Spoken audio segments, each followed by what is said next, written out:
keep going. I'm a big fan of this next guy too. He actually writes some jokes for me, which is really great. Yeah, I appreciate it. Thank you, Chris. Please bring him to the stage, the hilarious and adorable Mr. Chris Oliver.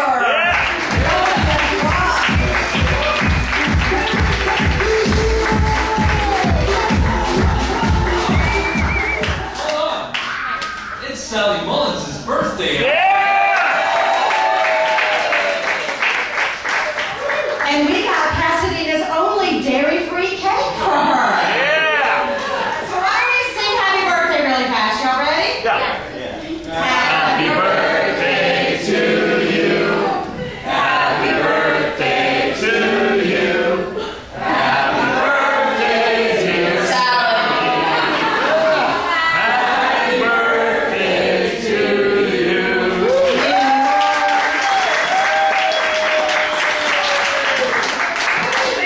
Oh my God, thank you. It's so not hot when I shit my pants. Give it up, please.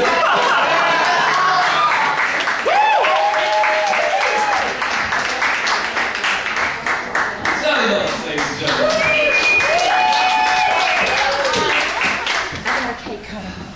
Any Mitt Romney fans in the house? People like Mitt Romney, you know? He's got business experience. He made a lot of money. Ran a business, did great. People are like, yeah, he was so great running Bain Capital. Imagine how good he'll be running the country. And that makes sense. It does. It's like, you know, Michael Jordan was such a good basketball player. Imagine how great he'll be at baseball. It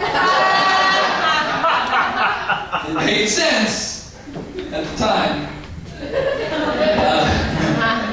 You guys watching the conventions? Yeah. The Republican convention was all about nostalgia. Every speaker was talking about how we've got to get back to the good old days, you know? And nostalgia is kind of a tricky thing. I talk to a lot of people my age who will say, you know, remember how simple things were when we were kids, you know? We had no internet, no cell phone, no Facebook. It was so much simpler when we were kids. And I have to tell them, no, things were not simpler in the 70s. They just seemed that way to you because you were a kid. The only decision you had to make was whether to eat Count Chocula or Frankenberry while you watched Scooby-Doo. Meanwhile, your parents are trying to figure out how to pay the rent. And whether to get a divorce because your mom fucked some guy at work. And what to do about your dad's drinking problem. And life was not simpler. Your life was simpler.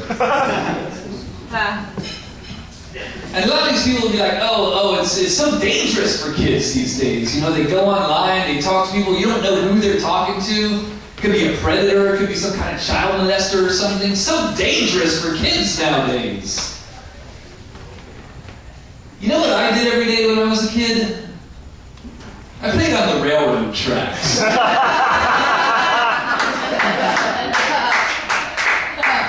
No parents around, just all the neighborhood kids would go walk through the woods, come out on the railroad tracks, and start playing guns. Yeah, with actual guns. Yeah, you know what doesn't happen to kids on Facebook?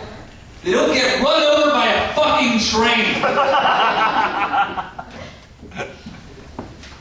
And these people I went to high school with would be like, oh, you know, the music is so terrible these days. Music, when we were in high school, music was so great. And just to make sure you all understand what I'm saying here, when I went to high school, it was the 80s. So yeah, I'm sorry that there's no one around today that has the raw talent and purity of vision of Kajagoogoo. I worry about these kids, I do. Who's going to be their guiding light as they go through life, you know? Who's going to be their Huey Lewis? But nostalgia is a tricky thing.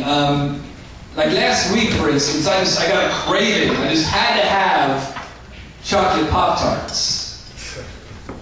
Ran out and got some, and I remember chocolate Pop-Tarts from when I was a kid. You know, they'd come out of the toaster, and they were so gooey and fudgy and warm, and oh, they were so good. But you know, when you taste chocolate Pop-Tarts as an adult, they really taste like vaguely chocolatey cardboard. So disappointing. I just want to sue my childhood for breach of promise of deliciousness.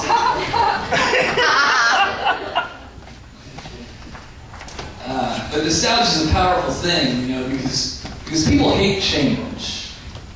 Anytime you change something, it doesn't matter how minor it is, doesn't matter how little it affects anybody's life. If you change something, people lose their shit. Case in point, Pluto. Pluto's got nothing to do with any of our lives. No one's thinking about it. But then, a bunch of scientists decide, you know what? Pluto's not really much of a planet. And all of a sudden, everyone is just offended on Pluto's behalf. Everyone's like, it's not even, you know, who are these elitist scientists to disparage the name of poor defenseless Pluto? And it's nothing to do with anyone's life, it's just something they had to memorize when they were in school. And while they were memorizing it, they were saying, why do I have to memorize this? I'm never going to have to know how many planets there are, who cares? And then the minute they change it, it's, oh, no fucking way, I memorized that! I want my children's children to memorize that. And it's not like it's Venus or Mars we're talking about here. You can't even see it. In fact, they didn't even know it was there until 1930. Thank you, Wikipedia. That's right. When Teddy Roosevelt founded our national park system, he didn't even know Pluto was there.